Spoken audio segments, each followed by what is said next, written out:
আমি চাই না আমার আদরের বান্দারা জাহান্নামে যাবে, কারণ আমি এদেরকে বড় দুর্বল করে বানাইছি। ওয়া খুলিকাল ইনসানু যায়ীফা, মানুষের মতো দুর্বল কিছু বানাই নাই। এই মানুষ এতটাই দুর্বল, সূর্যের গরম সইতে পারে না, মশার কামড় সহ্য করতে পারে না।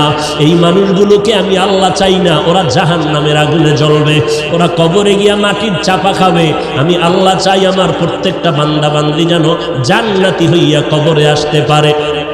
এরপরেও যারা মেজাজটা গরম করিয়া দুনিয়ার মোহে পড়িয়া আমি আল্লাহর সাথে গাদ্দারি করিয়া আলেম ওলামাদের বিরুদ্ধে চলে যাবি, তোরা একটু শুনিয়া রাখ, আল্লাহর কোরআনের ঘোষণা শুনিয়া রাখ। আল্লাহর কোরআনটা কেমন সত্য, আজও পর্যন্ত কোরআনের চ্যালেঞ্জ কোনো বেঈমান গ্রহণ করতে পারে নাই। আজও পর্যন্ত কোরআন একটা ভুল কেউ বের করতে পারে নাই। ওই কোরআনটা এত সত্যই যে বিধর্মীরা চ্যালেঞ্জ দিয়া কোরআনের ভুল বের করতে গিয়া কালেমা পড়ে মুসলমান হয়ে গেল, হিন্দু মুসলমান হলো, ইহুদি মুসলমান হলো, খ্রিস্টানেরা মুসলমান হলো, বৌদ্ধ ধর্মের লোকেরা মুসলমান হয়ে গেল। আমার নবী কেমন সত্যবাদী নবী, 63 বছর জীবনে ভুলেও কখনো একটা মিথ্যা কথা বলেন নাই। ও এলাকার মুসলমান, একটা মানুষ দ্বিতীয় একটা মানুষের নাম বলো। এত আদর্শের গান গাইলা, আব্রাহাম লিঙ্কনের আদর্শ, মাও সেতুনের আদর্শ, লেনিন কালমার্সের আদর্শ, প্লেটোর আদর্শ, এমন একটা আদর্শের গার্ডিয়ানের নাম বলো যেই বান্দার জীবনে মিথ্যা বলে নাই। দুনিয়াতে একটা মানুষ, একজন ব্যক্তি রহমাতুল লিল আলামিন, কেমন নবী আমার, যার জীবনে 63 বছর হায়াতে ভুলেও কোনো একটা মিথ্যা কথা বলেন নাই। বেঈমানেরা পর্যন্ত আমার নবীকে সততার কারণে কি উপাধি দিয়েছিল বলো? আল আমিন উপাধি দিয়েছিল। ওই নবীর কথা সত্য। এ নবীর উম্মতেরা, মাথায় আল্লাহ ব্রেন দিয়েছে, একটু চিন্তা কর। যদি কোনো ধোকায় পড়িয়া থাকো, অন্তরের একটু জিজ্ঞাসা কর, ওরে যদি বুঝি হুজুরে মিথ্যা কয়, লক্ষ লক্ষ নবীরা তো মিথ্যা বলতে পারেন না, লক্ষ লক্ষ সাহাবায়ে কেরাম মিথ্যা বলতে পারেন না, লক্ষ কোটি কোটি ওলামায়ে কেরাম মিথ্যা বলতে পারেন না। নবীদের কোনো গুনাহ নাই, এরপর মরণ পর্যন্ত কান্নার আওয়াজ। অন্ধকার কবরে আমি একা কেমন করে থাকবো? সাহাবায়ে কেরাম মিথ্যা বলেন নাই। এত বড় বুজুর্গ, এত বড় তাকওয়াওয়ালা, এত বড় ইলমওয়ালা, এত বড় আমলওয়ালা, এরপর মরণ পর্যন্ত কান্না করলেন। আবু বকর কত দামি, নবীর প্রধান খলিফা। সারা দুনিয়ার মুমিনের নেক আমল যদি এক পাল্লায় দেওয়া হয়, আবু বকরের নেকের পাল্লা ভারী হয়ে যাবে। সেই আবু বকর, ওমর, ওসমান, আলী সহ 10 জন সাহাবার নামে জান্নাতের টিকিট দিলেন। জান্নাতের টিকিট আমার আল্লাহ দিয়ে দিলেন জিন্দা অবস্থায়। সেই আবু বকরের মতো বান্দা একটা বকরির বাচ্চা হাতের মধ্যে ধরিয়া কয়, এ বকরির বাচ্চা, আজকে তোর কপাল ভালো, আমি আবু বকরের কপাল বড় ভয়ঙ্কর, তোরে মানুষ জবাই করিয়া খেয়ে ফেলবে। আমি আবু বকরের কি পরিণাম ফল হবে জানা নাই। কিয়ামতের ময়দানে আমি আবু বকরকে দাঁড়াইতে হবে, আমার মাথার উপরে সূর্যের তাপ শুরু হয়ে যাবে, জমিনটা তামা। আমি আবু বকরের উলঙ্গ হইয়া মালিকের দরবারে দাঁড়াইতে হবে। এরপরে আমল নামার ডান হাতে আসে না বাম হাতে আসে জানা নাই। এরপরে আমার পরিণাম ফল জান্নাত হবে নাকি জাহান্নাম হবে জানা নাই। আবু বকর কান্না করেন, ওমরে ফারুক কান্না করেন। আবু বকরের মতো বান্দা জান্নাতের টিকিট পাইয়া জাহান্নামের ভয়ে যদি কান্না করেন, আপনার আমার কি পরিমাণ কান্না করা দরকার? এরে বান্দা, আল্লাহ তো এই কথা বলে না, সব দুনিয়াদারি বাদ দিয়া, চাকরি বাদ দিয়া, লেখাপড়া বাদ দিয়া, বিয়া শাদী বাদ দিয়া শুধু আল্লাহরে ডাকো। আল্লাহ তো এইটা পছন্দ করেন নাই, নবীও বলে নাই, নবী ইসলামও সমর্থন করে না। ব্যবসা করো করো, চাকরি করো করো, লেখাপড়াও চালাও, মাঝে মাঝে আল্লাহর হুকুম মতে 5 বেলার নামাজটা পড়বা, মা বাবার খেদমত করবা, ওলামায়ে কেরামের পরামর্শ নিয়ে চলবা। কারণ যতই বাহাদুরি করো, যেদিন মৌতের খবর এসে যাবে, আজরাইলের টিকিট বাড়ির দরজায় দাঁড়ায় যাবে। অ্যাম্বুলেন্সের মতো সিগন্যাল যখন শুরু হয়ে যাবে, ওই দিন যখন ডাক এসে যাবে, কে ধনী কে গরিব, কে মূর্খ কে শিক্ষিত, কোনো ভেদাভেদ নাই। বাজারের 3টা সাদা কাফন রেডি হয়ে যাবে, কবরের সাইজও সমান হয়ে যাবে। কাফনের মধ্যে প্যাকেট করিয়া যখন যখন জানাজার খাটিয়ে উঠাইবে, কে পীর কে মূর্খ কোনো মুরিদ ভেদাভেদ নাই, কে ওস্তাদ কে ছাত্র ভেদাভেদ নাই, কে ধনী কে গরিব কোনো ভেদাভেদ নাই। কবরের দেশে নিয়ে যখন কবরে রাখিয়া সবাই মাটি দিয়া বিদায় হবে, আর একটা আয়াত পড়িয়া চিৎকার দিয়া বলবে, মিনহা খলাকনাকুম ওয়া ফিহা নুঈদুকুম ওয়া মিনহা নুখরিজুকুম তারাতান উখরা। সবাই চলে গেল, ওই কবরে দুই ফেরেশতা হাজির। ফেরেশতা আসিয়া মাথার মুষ্টি খুলবে, পায়ের মুষ্টি পুরাটাই খুলবে। তিনটা প্রশ্ন তোমাকে আমাকে করবে। সমস্ত মানুষের বেলায় তিনটা প্রশ্ন, রবের পরিচয় দাও, ধর্মের পরিচয় দাও, রহমাতুল লিল আলামিনের পরিচয় দাও। মদিনার নবী বলেন, যারা দুনিয়াতে রবের গোলামি করে যাবে তারা কবরে গিয়া জবাব দিবে, রব্বি আল্লাহ, আমার রব একমাত্র কে? দুনিয়াতে যারা ইসলাম মেনে চলবে কবরে গিয়া জবাব দিবে, দীনি আল ইসলাম, আমার ধর্মের নাম কি? দুনিয়ায় যারা নবীর সুন্নতের আমল করে যাবে, আঙ্গুলের নখগুলো কেমনে কাটবে সেখানেও সুন্নাত, মাথার চুলগুলো কেমনে রাখবে সেখানেও সুন্নাত, বান্দা জুতা কেমনে পরবে সেখানেও সুন্নাত। সুন্নতের আমল করিয়া যারা কবরের বিছানায় শুয়ে যাবে, একটা রাস্তা বানাইয়া মদিনাওয়ালা নবীকে দেখাইয়া বলবে, চিনো লোকটাকে, চিনো নিরে কবরওয়ালা বলো। যারা আমার মাওলার মোহাব্বতে নবীজিরা আশেক হইয়া কবরে যাবে, নবীরা আশেকেরা নবীরে দেখিয়া চিনে ফেলবে, বলবি নি তো আমার মায়ার নবী। যেই নবীকে না দেখিয়া টুপি পরলাম, দাড়ি রাখলাম, কত মানুষ টুপিওয়ালা বলে গালি দিল, দাড়িওয়ালা বলে গালি দিল, তারপরও টুপি ফালাই নাই, দাড়ি ফালাই নাই। আল্লাহর নবীর সুন্নতের মেসওয়াকটা পকেটে নিয়ে চলছি, কত মানুষ কত উপহাস করেছে, তারপরও সুন্নাত সারি নাই। নবীজি বলেন, সাথে সাথে আল্লাহ তাআলার গায়বী আওয়াজ এসে যাবে।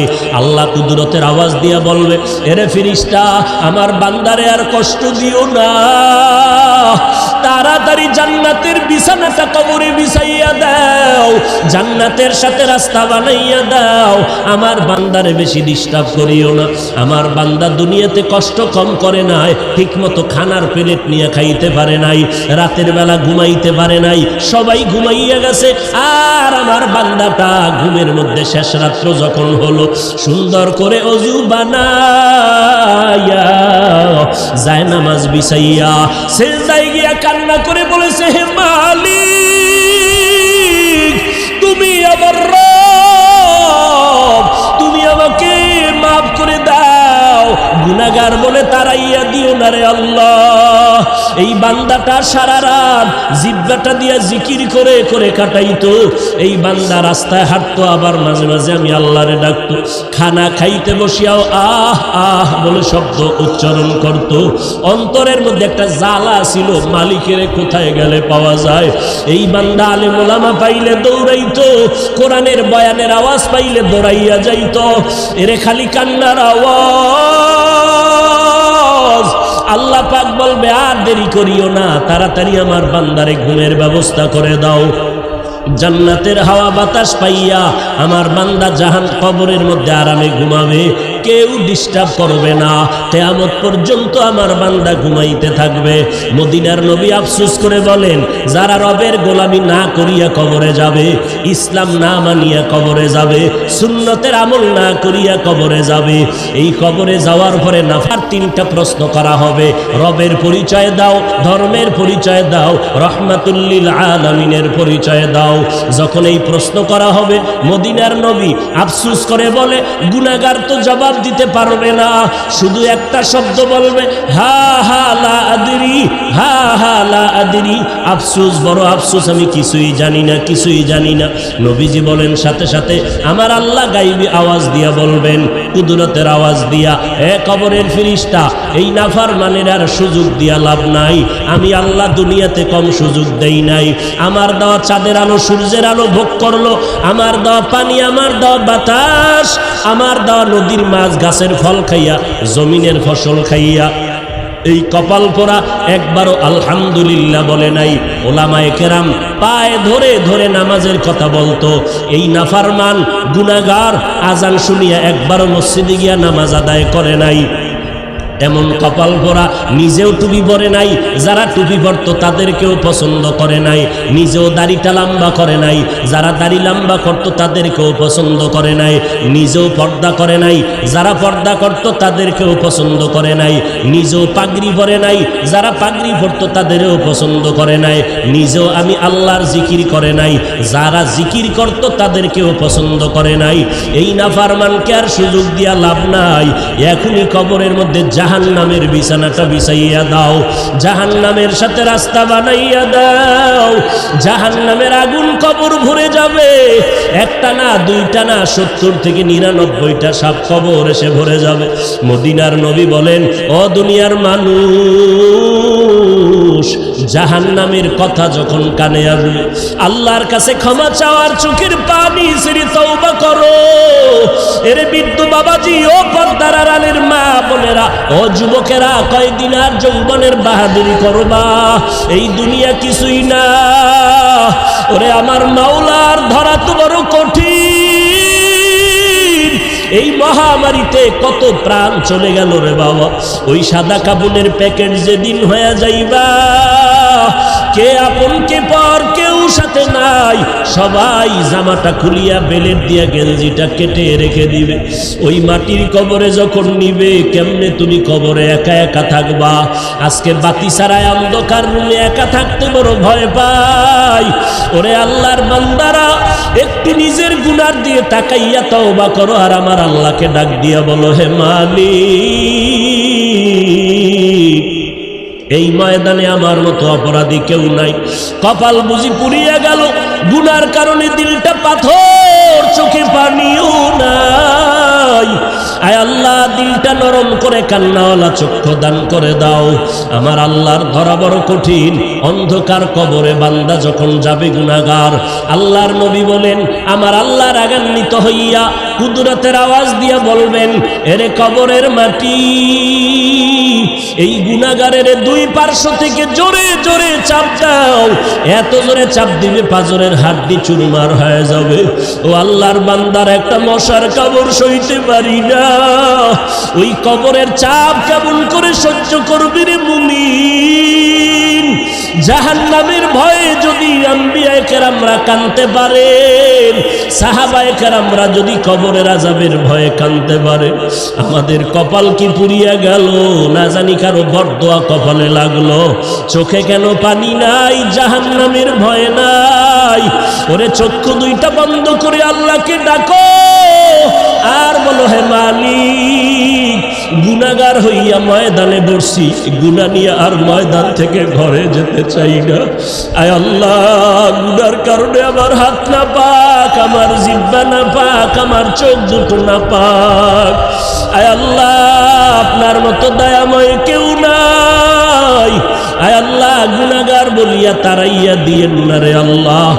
আর গুনার কাছেও যাব না, মা বাবারে কষ্ট দেব না, নামাজ ছাড়বো না, বেপরদায় চলবো না, দাড়ি কাটবো না, ওলামায়ে কেরামের বিরোধিতা করব না। আজকে থেকে তওবা করে নিলাম। তওবার খাঁটি নিয়ত যদি অন্তরে থাকে, খাঁটি তওবার নিয়তে আমার মাওলাকে বলতে থাকো, দিলটা নরম করো, আল্লাহকে বলো, হে আল্লাহ, আজকে থেকে তওবার খাঁটি নিয়ত করলাম। রিজিকের মালিক আল্লাহ, হায়াতের মালিক আল্লাহ, ইজ্জতের মালিক আল্লাহ। অতএব দুনিয়ার কাউকে ভয় করিয়া লাভ নাই, কারো গোলাম হইয়া লাভ নাই। আল্লাহ যেদিন ডাক দিবে, আমারে কেউ ধরে রাখতে পারবে না। রিজিকের ব্যবস্থা আল্লাহ করবেন। অতএব রিজিকের জন্য কারো পায়ের কাছে যাওয়ার প্রয়োজন নাই।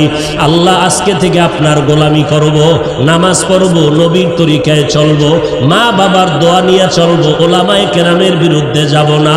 তওবা করার যদি খাঁটি অন্তরে নিয়ত হয়, মুনাফিকি যদি না থাকে, খাঁটি তওবার নিয়তে দুটো হাত আল্লাহকে দেখাইয়া দাও। আয় আল্লাহ, মেহেরবানি করে হাতগুলো কবুল করে নেন, তওবা কবুল করে নেন, তওবার উপরে মজবুত হইয়া চলার তৌফিক দান করেন। আমিন।